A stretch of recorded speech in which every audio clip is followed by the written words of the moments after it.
这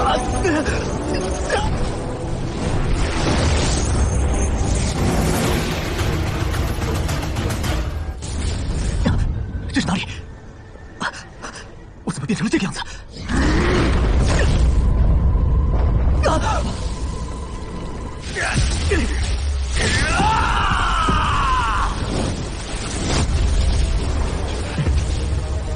肉身炼气，抽灵入炉。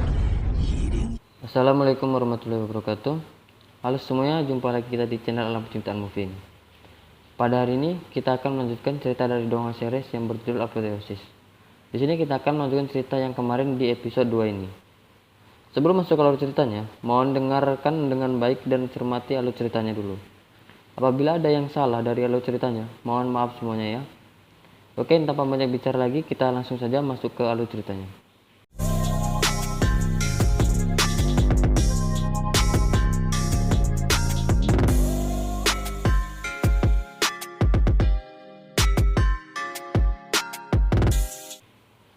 Di awal film kita diperlihatkan si Laojeng yang sedang diseret menuju ke ruangan sel penjaranya. Nampaknya ia di sini terlihat lemas, kemungkinan ia kemarin dihajar habis-habisan oleh si Lo Pairen. Di saat ia menuju sel penjaranya, di sini ada si Lo Yusu yang kasihan terhadap si Laojeng dikarenakan ia kemarin telah menggantikan dirinya untuk dihajar oleh para murid. Namun ada salah satu budak yang mengatakan kepada si Lo Yusu, siapa suruh si Laojeng ini sok menjadi pahlawan di depan Tuan Muda Lo Pairen. Nampaknya budak tersebut sudah pasrah terhadap hidupnya dikarenakan sekali menjadi budak akan seterusnya menjadi budak. Jadi, ia meminta kepada si Lo Yusu untuk mempersiapkan diri dan mental saat kita berada di camp pelatihan esok hari. 罗真少爷，谁让他在罗佩然少爷面前逞英雄？这不是自找苦头吗？罗真少爷是为了救我才被重伤的，那也是他活该。我的评价罗真少爷和他相比，你不过是个胆小气怒的梅州鼠辈。怎么，胆小又有什么错？像你我这种狗活之人，释迦奴一辈子都是。你能做的就是明天去演武场，别站在我面前。 Setelah itu kita di sini dibawa ke selnya milik si Laojeng. Ternyata di sini dulunya tempat ini menjadi tempat kultivasi para murid, namun sekarang malah menjadi tempat sel penyiksaan dirinya. Ia tak menyangka Lo Pairen ini untuk menaikkan ranahnya dengan cepatnya meminum sebuah pil penciptaan langit dan bumi, bukannya dengan cara berkultivasi malah menggunakan sebuah pil. Di sela-sela ia berbicara itu, ternyata ada sebuah buku yang berbicara kepada si Laojeng dan mengasih tahu tentang dunia ini. Namun, ia bukannya mendengarkan nasihat dari buku itu, tapi ia malah marah dan tak terima jika ia dinasihati oleh sebuah buku. Dan pada akhirnya ia pun mengambil buku itu, lalu ia membakar buku tersebut. Setelah ia membakar buku itu, si Laojeng ini pun sadar dan menyesal kenapa emosinya diluapkan oleh sebuah buku yang tak tahu masalahnya. Saat buku itu dibakar dan hampir hangus, tiba-tiba buku itu mengeluarkan sebuah tulisan yang berada di dalamnya. Dan tulisan itu pun menempel di tubuhnya si Laojeng. Si Laojeng ini merasa kepanasan saat tulisan itu menempel di tubuhnya. Lama-kelamaan tulisan tersebut malah makin banyak menempel ke tubuhnya. Dan sedikit demi sedikit tulisan itu masuk ke dalam tubuhnya. Setelah ia merasakan kesakitan itu, ternyata tujuan buku itu hanya memberikan kekuatannya kepada si Laojeng tersebut. Setelah ia mendapatkan kekuatan yang lumayan besar itu, ia pun berhasil memutuskan rantai yang mengikat tangannya dan kakinya. Namun, gelombang dari kekuatan yang ia dapat barusan itu malah meledak kemana-mana, sampai ke sel penjaranya milik si Lo Yusu. Akibat gelombang yang dihasilkan itu, membuat manajer Fang ini datang ke sel milik si Laojeng.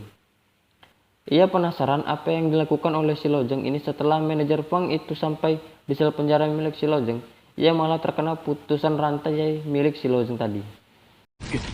君子不器，是为不争；无争无纳，终而善胜。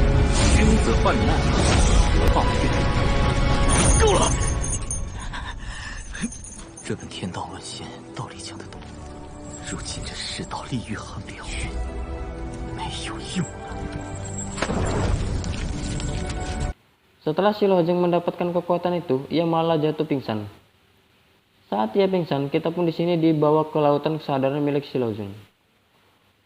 Saat masuk ke dalam lautan kesadaran milik Laojeng, di sini kita diperlihatkan sebuah tungku 9 naga milik naga Azura. Setelah itu kita diperlihatkan si Lojeng ini telah masuk ke dalam tungku 9 naga itu. Setelah ia masuk ke dalam tungku itu, ia pun tiba-tiba sadar dan ia kebingungan berada di mana. Ia pun terkejut melihat seluruh badannya penuh dengan luka bakar. Saat ia melihat lukanya itu, tiba-tiba ada serangan muncul dari atas. Serangan itu muncul tiba-tiba, dan si Lojeng ini tak siap untuk menghindar dari serangan itu. Akhirnya ia pun terkena serangan yang dilancarkan oleh roh raksasa yang berada di atasnya. Raksasa itu menyerang si Lojeng ini tanpa ada rasa kasihan. Ia pun terus-terusan melancarkan serangannya kepada si Lojeng. Serangan demi serangan diberikan kepada si Lojeng. Walaupun serangan itu terus-terusan menyerang si Lojeng, ia masih berusaha untuk menghindar pelan-pelan. Ia berhasil menghindar dari serangan itu. Saat ia menghindar serangan itu, tiba-tiba ia terkena serangan dan terjepit di antara kedua paluh milik si raksasa itu. Tapi saat ia terjepit di antara kedua paluh itu, ia hampir putus asa.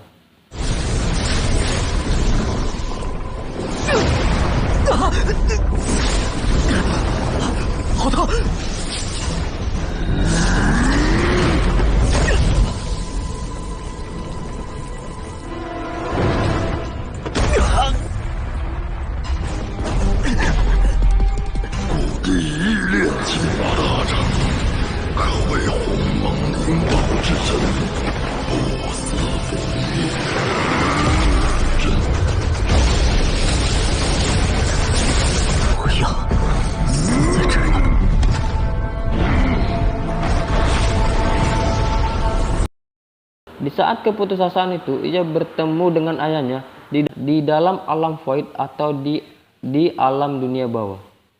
Di situ, ayahnya berpesan kepada si Lojeng untuk menemukan adiknya yang berada di gunung api penyucian. Setelah ia bertemu dengan ayahnya di situ, kita di sini dibawa kepada si Lojeng yang masih terjepit oleh kedua palu milik raksasa itu. Tiba-tiba tubuh milik si Lojeng ini mengeluarkan kekuatan yang besar sampai-sampai ia berhasil menghancurkan kedua palu tersebut. Setelah ia menghancurkan palu itu, ia pun diserang lagi oleh raksasa itu. Tapi kali ini si Lojeng berhasil menahan serangan dari raksasa itu. Hanya dengan satu tangan saja ia berhasil menahan serangan itu. Dan ia juga berhasil mengembalikan serangan tadi kepada raksasa tersebut. Di sini Lojeng mulai melancarkan serangannya kepada raksasa itu. Dengan kekuatan yang ia miliki sekarang, ia pun berhasil membunuh raksasa itu. Hanya dengan satu kali serangan saja, ia berhasil membunuh raksasa itu. Setelah ia membunuh raksasa itu, ia pun mencoba keluar dari tungku 9 naga itu. Saat ia berhasil keluar dari tungku itu, di atas permukaan ia terbaring lemas dan ia pun langsung pingsan.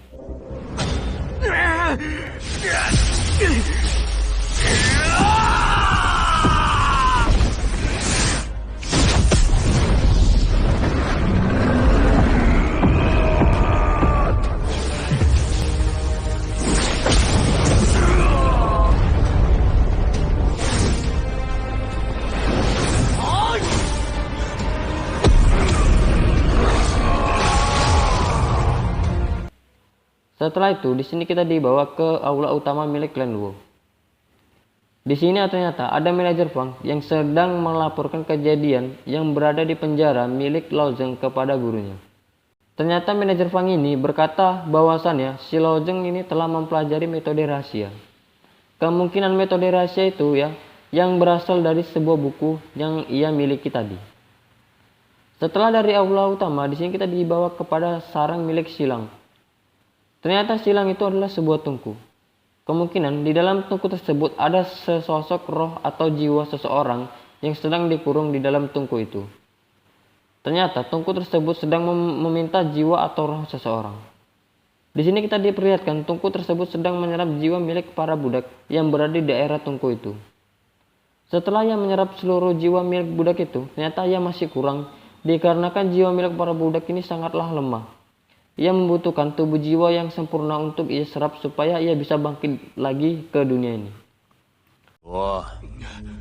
罗正那小子好像学到了神秘，肉身炼气，抽灵入炉。